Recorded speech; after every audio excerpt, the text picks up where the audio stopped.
Is it going to be suicide or I was going to have my marriage? She told me that she was going to have a divorce no matter what. When she first seen that I wrote her the intimacy letter, she texted me and said, "Thank you for seeing me and thank you for hearing me. I'm more of a man. I'm more open and honest and can communicate. If anything could be 100%, I do believe this program is because it's changed my life." You just got to be coachable.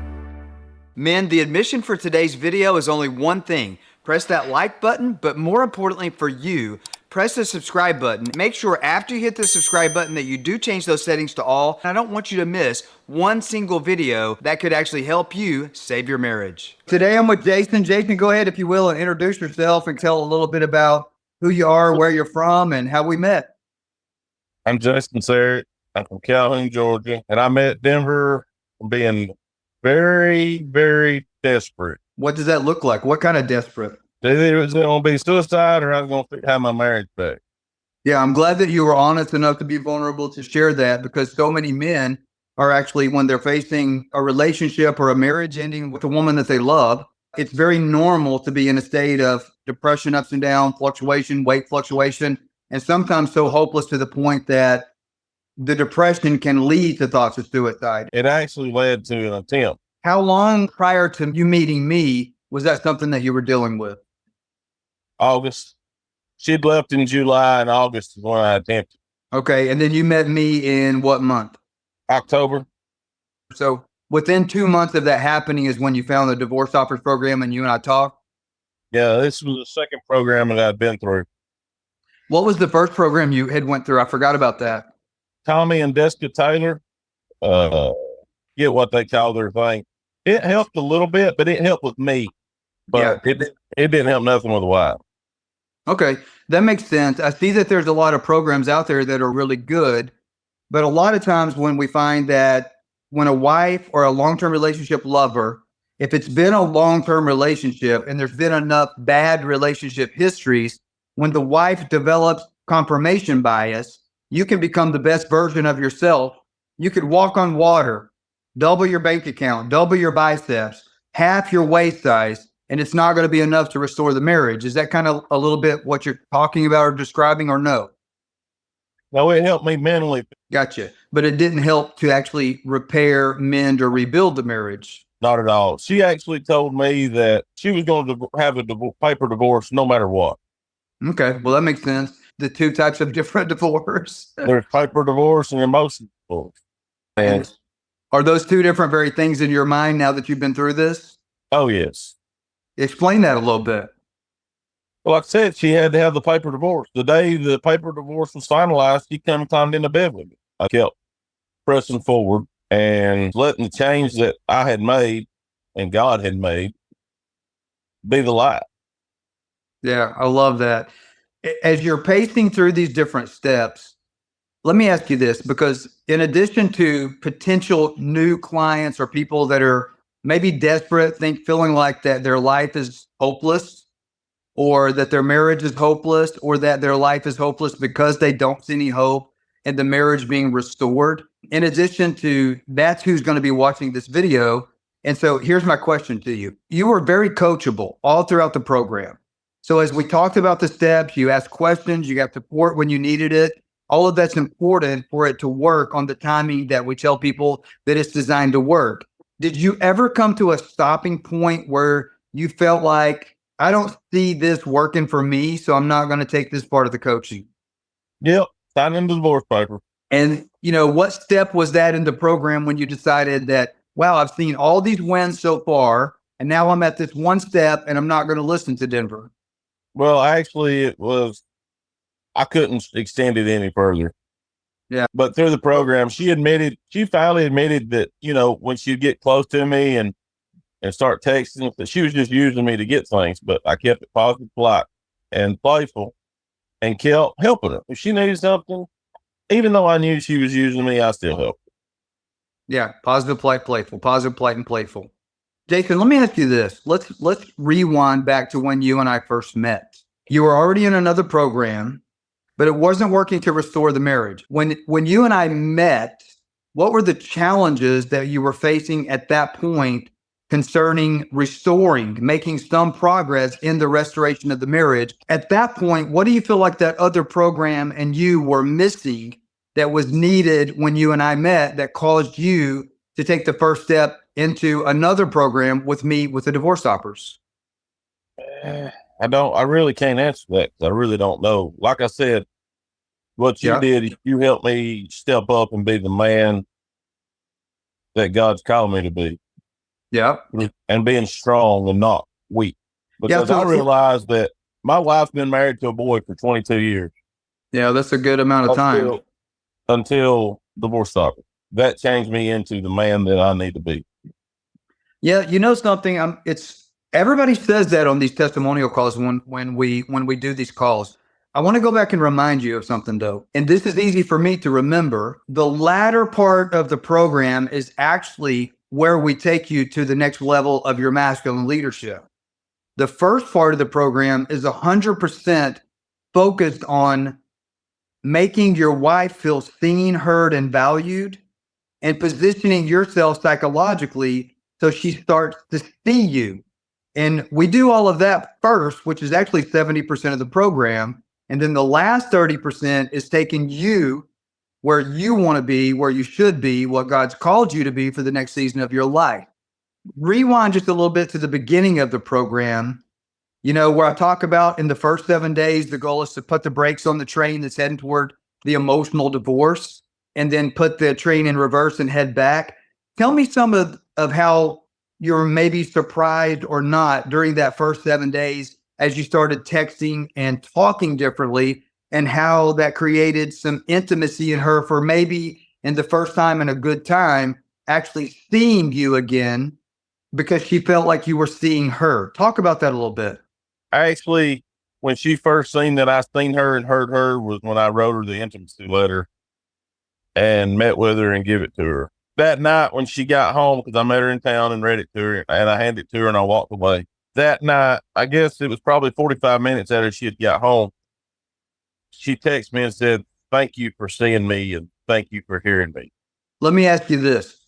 Rewind 6 months before that, a year before that, 2 years before that. When was the last time before that day, before that night that you're describing right now? When do you think was the time before that that she felt seen and heard prior to this? Probably never. Explain that a little bit. She she and I both, after we sat down and talked, we both see that we had no communication with one another. She didn't know how to talk to me. I didn't know how to talk to her. And you guys have been together for how long? 22 years. So in 22 years, you felt like that at that moment was the first time like she felt like you actually saw and heard her, which probably is what pivoted for her to be open to seeing you for the first time. Am I right about that or no? Yeah. Explain that a little bit. So I want to ask you this. I'm How gonna did say it? never, but Yeah. me and her was on the same page pretty good when we first got married. Okay. But I had childhood traumas and things where everybody'd always just walk away from me, and when things got tough, and it was always a defense. She never had 100% of me because I always had that wall to protect me for Yeah. where I wasn't going to get hurt. Very normal. Very normal. And when you had that wall up, because see, whenever I first met you and you first met me, what we talked about was the wall she had up. But your leadership in the way that the program, would you say that your leadership in learning how to see her over that 3 or 4 weeks that led up to this moment that you're talking about, with your communication, your text messages, how you were using communication to create intimacy to cause her to start to kind of like evolve spiritually and physically into feeling seen. So she's acknowledging at that moment that she felt seen and heard for the first time, maybe in forever, but definitely in 20 years. Do you feel like that led her to see you also at the same time, the way that we walked through the steps to reach that point? Describe that. I mean, she said, "Thank you for hearing me and seeing me." And I asked her what she meant by that. She goes, "You see what you put me through. You see what you've done, and you I felt like it's all been about you because I always tried to run business because I hate working for somebody. Yeah. And that would fail. And she didn't want me doing that. She wanted me to have a steady paycheck instead of, how businesses, they fluctuate. Right. And, and another thing is since we've been really communicating and really back on the same level, she's told me things that, let's just put it that way. I didn't have a clue that she was up to for over a year. Okay. I mean, she's been completely honest, and it's now to the point that there's been some folks on her Facebook that I don't trust, and she immediately takes them off. Yeah. When I explain it to her, I mean, it's a whole different level between me and her now. I love this. This is so beautiful watching this transformation. So why do you think all of a sudden after 22 years, now she feels safe enough to share that kind of stuff with you, and you feel in your leadership? So when you express something that's on your heart, why do you think she's receiving that now that you're walking with a different type of leadership, where when you're expressing those negative feelings, you still remain kind, calm, and connected in your masculine leadership? Explain that a little bit, how that's different. Because I'm calmer. I know how to use my words and explain things. And she also sees the relationship between me and my boys the way it's growing. And that's what really led her back, is me leading the boys. Do you feel like that this program contributed to the change in your leadership or your relationship with your sons? Totally. Explain how that happened. Just by me being more manly, me being able, not being hot-headed, tempered. Yeah. Not trying to be controlling and pushing. It's a totally different change. My boy, my 21-year-old, me and him butt heads more than anything. I guess because we was closer when he was growing up. And I didn't allow him to do certain things growing up because I didn't want him to do the shit I done. Instead of letting him go out and experience it for himself, and me and him butted heads, he was the point. He hated me.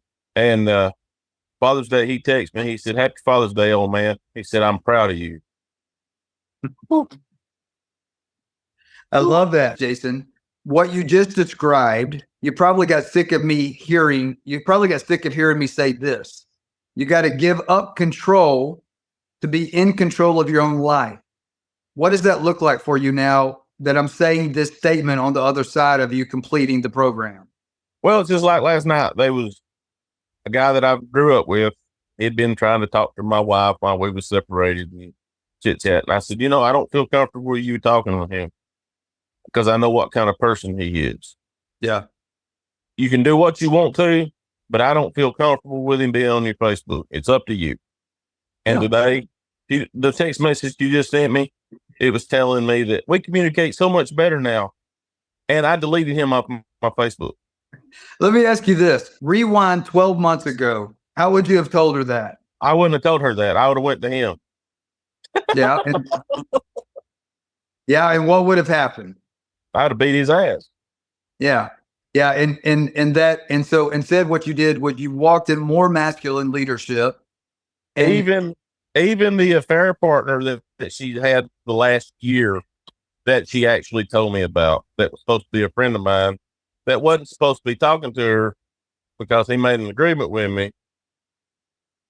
I'm going to be honest with you, the only reason I'm not getting his ass is because I promised her I would. Yeah. But yeah, she figured him out real quick. Why do you think she felt safe telling you that? Because she knew I wouldn't lose my shit. Because I told her, I don't care who or what you've done, come home and let's get this straightened out. I've got the program, I've got the gear, and I'm working on me. And it's a lifetime program. If I need help, my coach is also, because I told her I was in coaching now. Yeah. I can be honest with you. I said, my coach is also a psychologist, so I can use him for counseling. Yeah. I'm not a psychologist, but I know a lot about psychology. Psychologist, psychiatrist. None of that. I just studied the brain for a really, really long time and understand psychology. Let me ask you this. I want to pivot back to that moment where you talked about 3.5 weeks into this, when she comes to you for the first time, really, and says, I feel seen, I feel heard. Thank you for acknowledging the way that you've made me feel. I feel like for the first time that you see me. Let me ask you this, Jason. So that was an emotional experience for her, according to what you're telling me, and she felt safe enough to be vulnerable to share that with you. But here's my question. So you've described how that made her feel and what she told you, but I saw the transition in you before she told you that. I saw you before she did. I saw major changes that I know for a fact because they stayed consistent. They stayed consistent. And you kept asking questions, which told me I'm trying to understand how to make this real. And then I saw them in the beginning, they started out, with the right heart, trying to make the changes. But then I saw the changes actually become real. And some of the stuff that your boy said to you as you were doing that about, I believe this is real. When you first started making these changes, what did your boys and your wife think about the changes before it got to that 3.5 week benchmark when she said, wow, I feel seen? What was said before that as you were making the changes? Did people believe it was real in the beginning? A lot of you thinking, well, I've got to become the best version of myself if I want my marriage restored. I've got to go change. I've got to go do everything differently. All the stuff that she told me of the reasons she wants out of the marriage, I've got to go change those things. If you've already done all of that, but it hasn't worked, put that in the comments if that's you. Have you become the man that she said she's always wanted, but it's not enough? Maybe you were an alcoholic. Maybe you were a controlling narcissist. Maybe you were a psychopath. Maybe you were verbally abusive. Maybe you weren't intimate with her. Maybe you didn't value her opinion. But now all of a sudden, you do all of those things, but it still hasn't worked. Here's the question. Put in the comments if you have realized that that's not enough.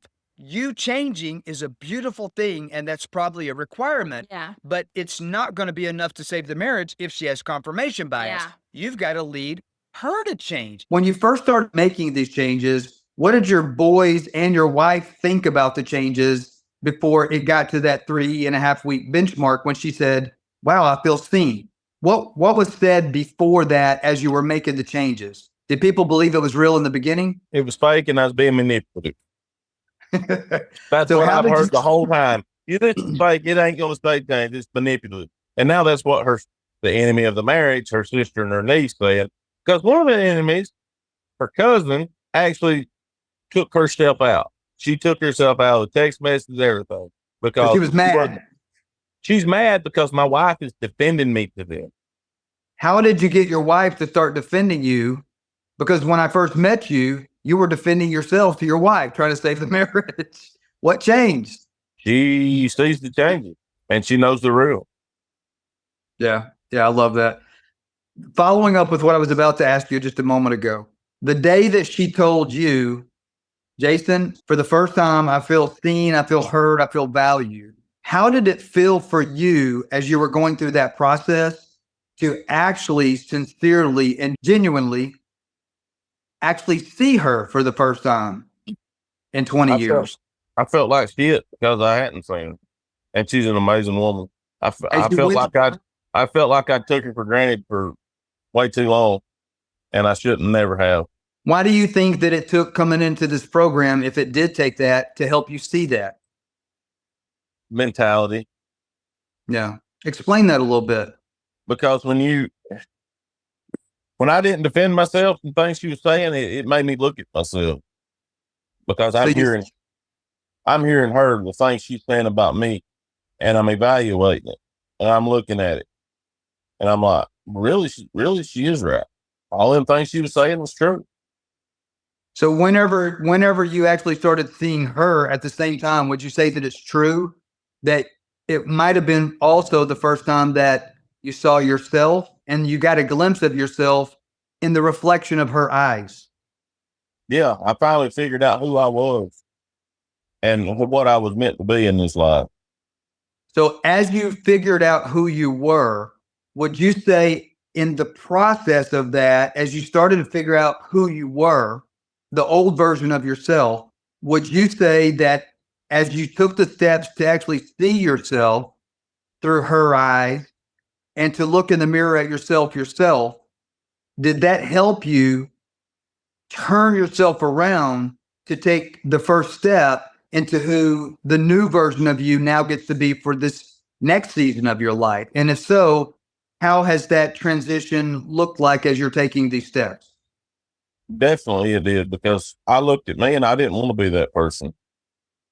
I didn't want to be that person that, and looking at my granddaddy says a lot too, because he's 85 years old and he's a miserable old man by himself because he's negative about everything. Yeah. And I didn't want to be that person. And I knew without my wife and my family together, that was going to be me. Overall, let me ask you this. What has the program done for you? Changed my whole life. Give me specific on tangible results that it brought about for you. I'm more of a man. I'm more open and honest and can communicate. And if she tells me that she sees something, I look at it. I'm like, okay, I can see where you're coming from. Let me correct that. I'm sorry I made you feel like that, and let me correct it. Let me make it right. And then we go from there. Were there any results that you got in this transformation process that you weren't necessarily expecting? It wasn't something you were necessarily looking for, but it happened anyway? Yeah, me a whole new man, because I joined this just to save my marriage. I didn't join it for nothing else other than to get my wife home. Let me ask you this. You talked quite a bit about your relationship with your kids. If you had went through this process and your marriage hadn't have been restored, would it have been worth what you've been through? And there's no right or wrong answer. I'm not trying to put words in your mouth. I'm genuinely asking. If the marriage had not have been restored, would it have been worth going through this process in what it's done in other areas of your life with other relationships? Yeah, just for my kids, most definitely.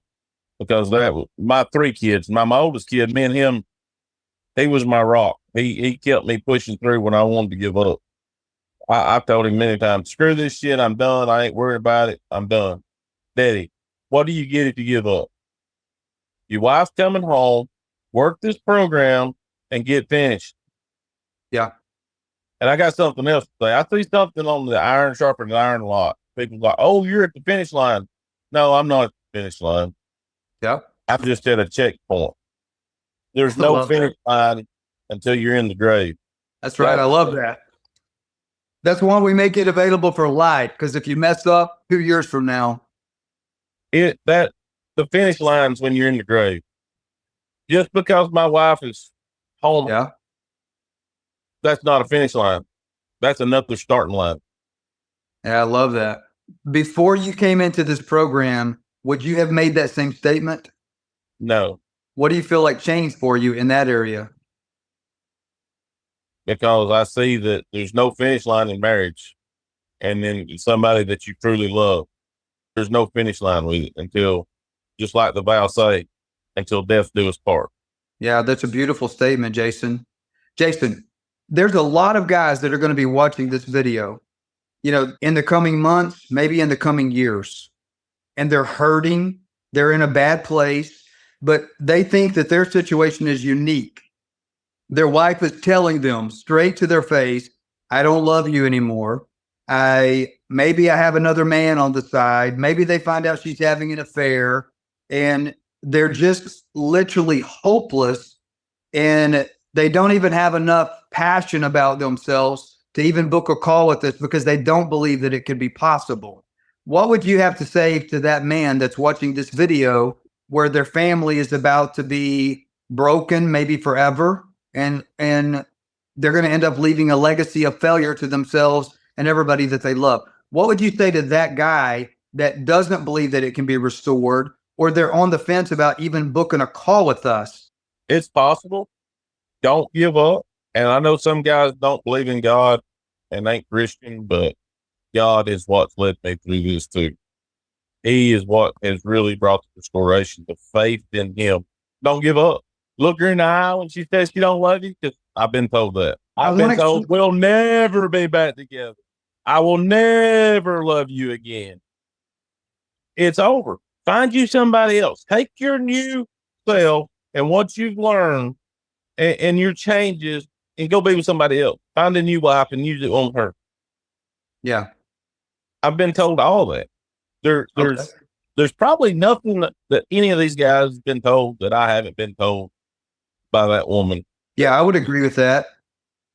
I want to go back to your faith. You and I share the same faith, but you're very well aware that I don't care what faith somebody is. If I think that we can give them a result and I think that they're coachable and they want to be considered to come into the program, I don't care what their faith is.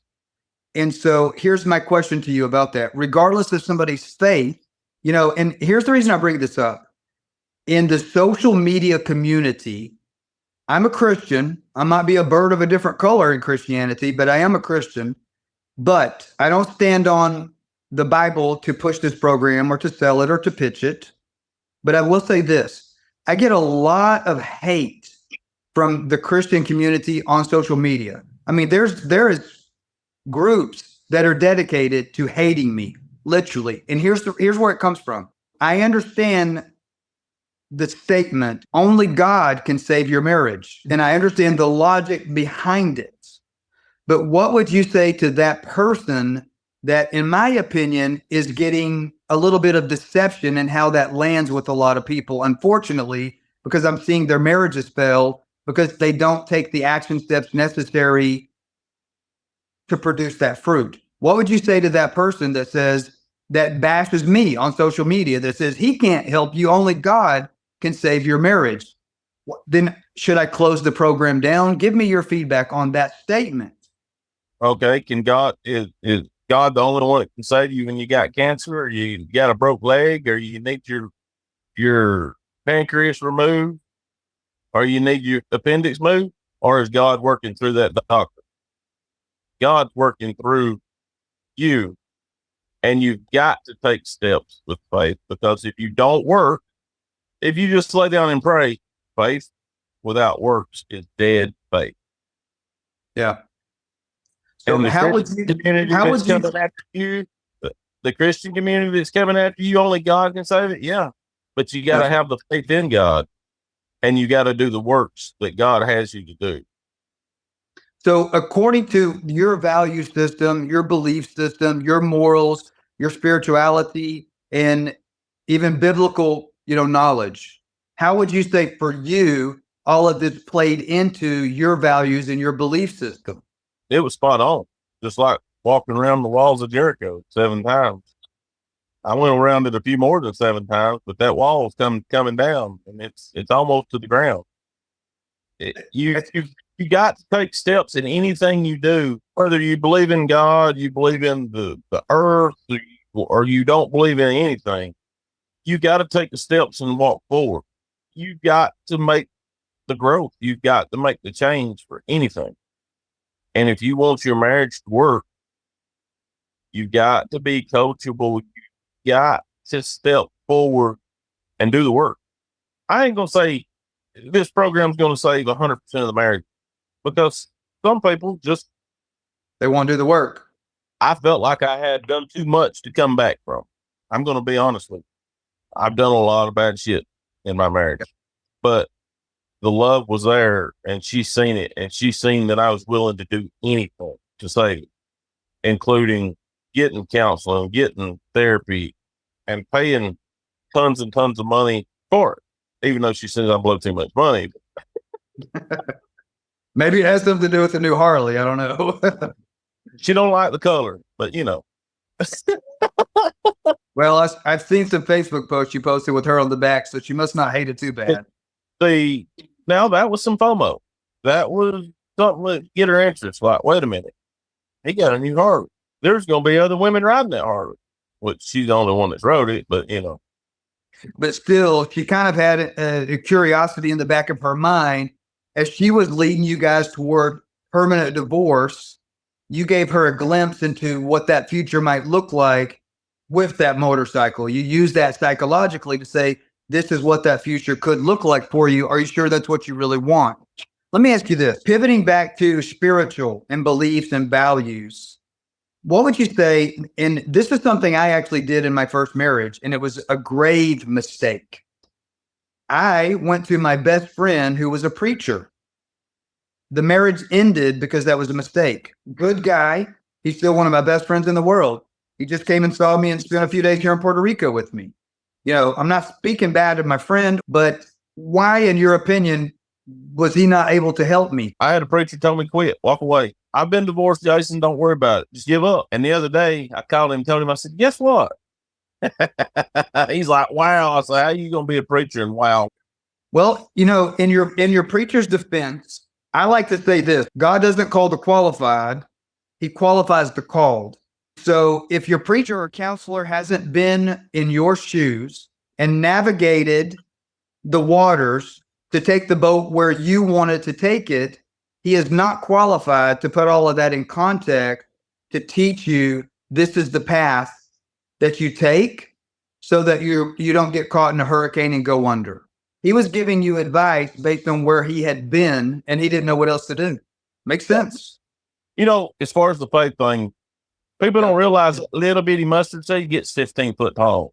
For me, what that means is that I apply wisdom and actionable steps to step and to go where I want to go.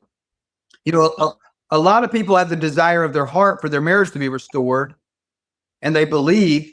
What would you say one reason that they don't get it when they're believing for it? Their mouth. Because out of the overflow of the heart, our mouth speaks. And when we align our actions with our feelings, we're going to speak death into the relationship, which is the number one reason for divorce. You do speak life or death. Your tongue speaks life or death 1,000%. Me and my wife, we've been through some rough times. And I'd be like, when I'm done with it, when my kids are gone, I'm going to leave her ass. I'm going to divorce her ass. When the kids are grown, I'm done. Well, I had changed that mentality. I changed that mentality. I didn't speak that. Jason, let me ask you this. As you went through this process, how many weeks would you say you were into? At what point in the process, as you were taking these steps and getting the coaching and attending the calls, going through the modules, at what point did you just know that you knew that you knew that you knew that this was working and that your marriage was going to be restored? Around Thanksgiving. So how many weeks were you into the program at that point when you knew the marriage was going to be restored? 2, maybe 3 weeks. I don't remember what day. What was that moment? What was the moment that made you think that? She started, when I would text her, she was having some trouble with the truck, but I would text her and I would get emojis from her. And we talked pretty much all day for about 3 weeks. And then Thanksgiving, I helped her make some dressing, and she reached in to kiss me when she got ready to leave and caught herself. And that was 2 or 3 weeks into the program. Before that day, before that moment that you're talking about, how long had it been since y'all had that type of communication or maybe even intimacy? How long had it been before that? July 20th. So how long was that? July to Thanksgiving. And the reason I know July 20th is because that day we was intimate. We was like newlyweds all day. And I remember walking in the house that evening, and the house was immaculately clean. She was washing dishes. I walked up behind her. I said, baby, I appreciate all you do. I love you. And the next day when I come home from work, the whole house was clean. Yeah. She had moved out. Without my knowledge at all. So that had been almost 6 months before you guys had that type of intimacy at all. And that was about 3 weeks into the process and as you started the program. Yeah. Do you remember? I want to go back on that just a little bit. Do you remember you and I have a conversation about me saying, Jason, if you'll do this, this is what's going to happen. And you said, okay, but you didn't do it for about what, a month or 6 weeks? Hell, it was longer than that. I just tell my lawyer, draw it out. Yeah. So when you took that part of the coaching and you got some good stuff, some wins out of that, legally out of that, what happened on the day that you gave her what I told you she wanted, which was an obstacle that was preventing her from coming back into the emotional part of it? How many days was it after you did that? Did it actually turn around drastically? That was March 28th. So 1 day later. No, the same day. She was here. Yeah. And then birthday was a month later. We talked here and there. It was like, whatever. And then my birthday weekend, I asked her just to come spend 1 day with me and ride to Harley. I wanted was one trip to take with her. Yeah. She's like, well, you owe me an oil change. I said, okay, that's fine. But I had prayed to God that she'd spend the weekend with me. Okay. So she come over to get her oil changed, and I had to work. So she went to work with me for just a little bit. And I come back, I changed her oil. And while I'm changing her oil, she goes, we bought these spark plugs back before I ever left. Will you change my spark plug? And I said, sure, no problem. I changed the spark plugs.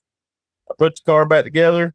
It was on like Donkey Kong. And then that Wednesday, I said a prayer. I said, Lord, if you're putting us back together, let her come see me. And it's Let me just ask- been bam, bam, bam, bam, bam, bam. And I told her about the coaching. I said, man, let me tell you something. I said, everything he told me was going to happen, happened. It didn't happen exactly when he said because you was a little more resistant than he realized. But it's happened. What was her response to that? She just started laughing. Really? I'm like, yeah. She goes, name one. I said, well, said when I got the divorce signed, you'd be home. Look at you. Yeah. That's very, very interesting. And what happened was you had some enemies of the marriage that probably had assisted and contributed to that divorce. And she didn't want to pay the price by not getting that paper with them. That was part of it. The other part of it was her pride. Them two of them enemies, yeah, they still coming strong. Jason, let me ask you this. A lot of men out there have already got, or they're about to be getting a paper divorce. What would you say to those guys where they're thinking, well, it's almost over, and they've looked at the program, but they're thinking too little, too late. The final divorce hearing is in 3 weeks. Should they come into the program? Just because that judge signed that paper don't mean jack. Maybe if you got a guy that's thinking of this from the perspective of once the judge signs the papers, it is over. Is it really over with the wife when a piece of paper is signed or it's about to be signed?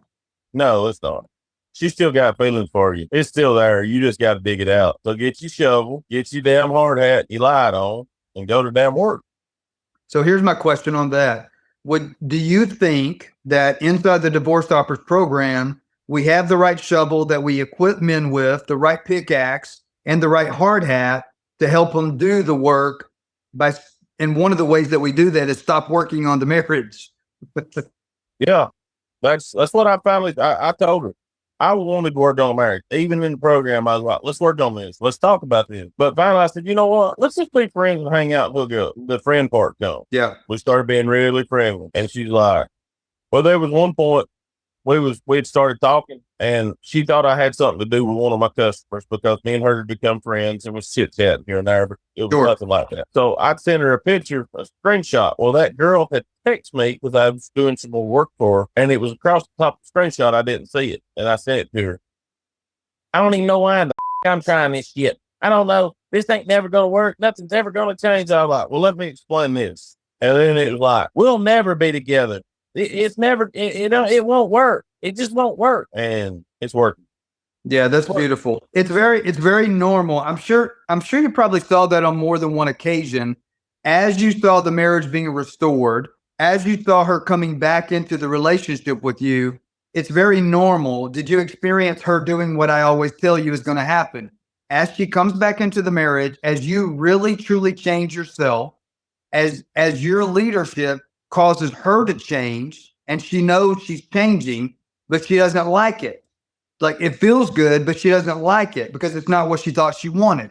So as she makes these changes, would you agree that it's very normal as a wife is being led back into the marriage, into the relationship, as it actively is being restored for her to actually make statements like, now you know that we're never going to be together again. You know we're not getting back together. As you're getting back together, she's going to make those statements to test you. What's your 2 cents on that? I just look at her and say, you say so. Did that happen for you? Yes, very. Like, we was intimate on the 28th of March. And then, of course, on my birthday weekend. And then that Wednesday when she come by. Every time she come by the house there for a while, we was looking up. We ain't going to be back together. We can just be friends with benefits. We can use each other. I'm like, okay. Just find more stuff to use me for because I sure can use you. That's awesome. And it was fun. And it was fun, right? It was fun. Oh yeah, it was much needed too. Let me ask you this. A lot of people don't understand what I mean when I say that working on the relationship is never going to work. Number one. Number two, if you really want the marriage to work, it's not hard work. Explain that if you agree or disagree. All right, just worry about yourself. As long as you worry about yourself and just positive, polite, and playful. Now, we're to the point now we can talk about things that destroyed our marriage. Yeah. To put in non-negotiables, to put in barriers and things to keep us from falling back into that situation. Yeah, that makes sense. But Why do you feel? it takes a while to get that, and you got to get her trust back. Yeah, for sure. Why do you feel like that it took you 22 years to maybe get in a place where you guys could actually build intimacy in discussing your likes and dislikes, maybe even disagreements? Me as a kid, I never could express myself to anybody without being ridiculed or put down. So I Yeah. didn't do it. I felt like if I did, I was less of a man, or if I showed my emotion, that wasn't what a man's supposed to do. But I taught my kids wrong. Now I got to retrain them, even though they're grown. Yeah. And you feel like this program helped you be vulnerable enough in your masculinity to feel comfortable expressing that with your wife now and your kids? Yeah, I'll give you an example. Just like last night, I told her, I said, going back to her affair part, I said, I have never, the whole time we've been married, I've never had insecurity. But with certain people that's on your Facebook, it's an insecurity because I feel like the same thing could happen again with you.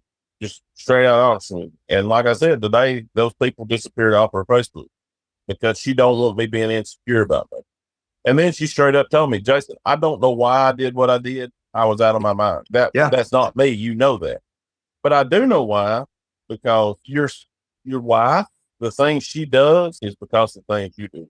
100%, every single time, 100%. And the reason she made the statement she was out of her mind is when a woman has strong confirmation bias, or for that matter, when a man does, but it's more common in women. That's the reason 70 something, almost 80% of marriages that end in divorce are filed by women. The divorce is filed by women. And when a woman has really strong confirmation bias, they're only thinking on the patterns of the confirmation bias. Everything else they're blinded to. Jason, what would you say to any of the men that might be watching this testimonial, watching this video, trying to figure out, is there hope for my marriage? I'm offering right now a free masterclass. And at the end of that masterclass, I'm giving you an opportunity to apply to work with me. The website is denvergriffin.com/masterclass. And if you're enjoying some of this content, please hit that like button and subscribe. I want you to be notified in real time. What would you say to any of the men that might be watching this testimonial? Because my wife has an affair partner that maybe she has limerence for or feelings for them. What would you say to those guys when they're like, I don't even know if it's worth trying to mess with this because she's telling me she has feelings for somebody else? What would you say to that guy? Don't give up. Well, she started talking and not hooking up yet with a friend of mine. Yeah. Close to a friend of mine. And I was laying in bed one day. She goes, I think I fell in love with him. And I was like, whatever. I rolled over and went to sleep. I don't know what happened, but about 2 hours later, I woke up out mad as hell. And it turned into a fight. And I was like, you know what? I'm out. I'll leave. But she wouldn't let me leave. And that's when I called him. I said, look, man, I would be okay as long as you never speak to me or her again. Okay. Well, that was a cover up because she kept having an emotional affair with him. Yeah.